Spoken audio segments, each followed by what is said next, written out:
Pemirsa, di saat pandemi seperti ini ternyata ada fashion item terbaru yaitu tali masker. Nah, tapi ternyata tali masker ini menimbulkan pro dan kontra karena dinilai mempermudah pengguna agar tidak meletakkan masker sembarangan.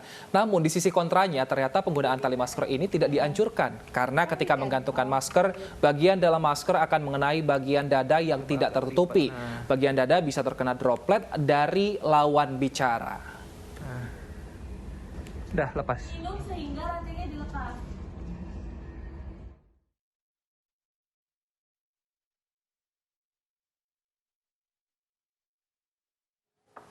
Nah, untuk membahasnya apakah memang tali masker ini aman dan bisa digunakan oleh warga, kita akan membahasnya bersama dengan Dr. Muhammad Fajri Adai yang merupakan dokter umum relawan COVID-19. Selamat siang, Dr. Fajri.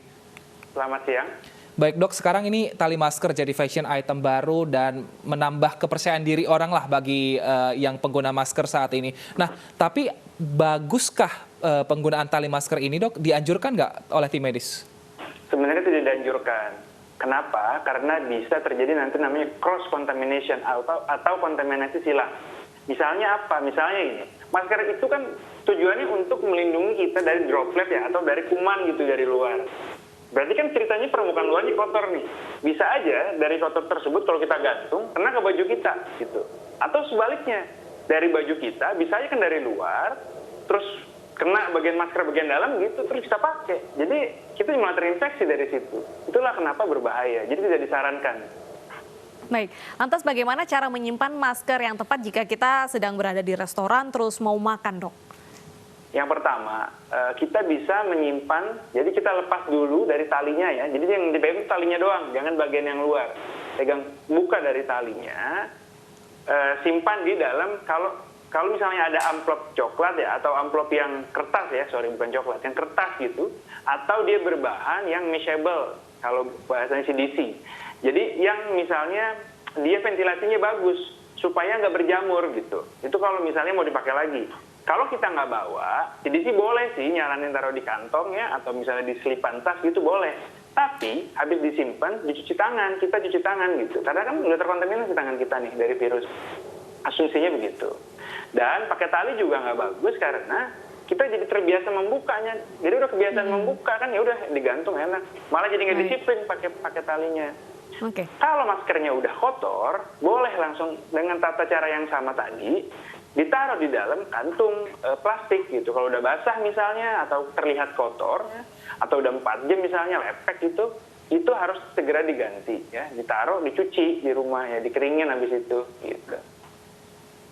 Nah, baik, lalu tadi kan itu pakai kertas. Bagaimana dengan kalau misalnya menyimpan di dalam plastik seperti itu, misalnya membawa tempat atau kotak masker, itu juga apakah sirkulasi udaranya masih tetap aman atau seperti apa, dok?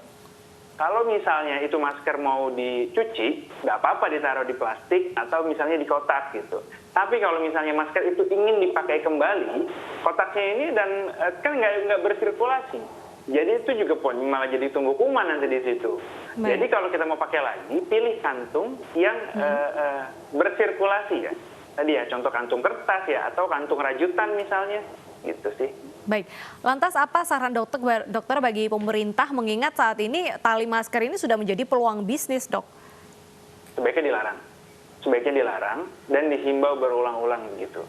Karena betul ini jadi tren. Kalau tren itu kan melihat fungsinya mungkin nomor 2 ya, menjadi fashionnya itu nomor 1 gitu. Jadi pemahaman ini harus diulang dan masyarakat dan pemerintah, walaupun kemarin sih ada ya dari Satgas sudah berbicara mengenai ini, tapi harus regulasinya ada. Kalaupun tidak bentuk regulasi, setidaknya penekanan yang berulang bahwa ini tuh berbahaya dan Anda jadi terbiasa membuka masker gitu. Itu kebiasaan yang tidak baik justru malah. Baik, walaupun ternyata tampak lucu karena warna-warni banyak modelnya, ternyata dia tidak dianjurkan oleh dokter. Terima kasih Dokter Fajri atas informasinya, sangat bermanfaat untuk kita semua.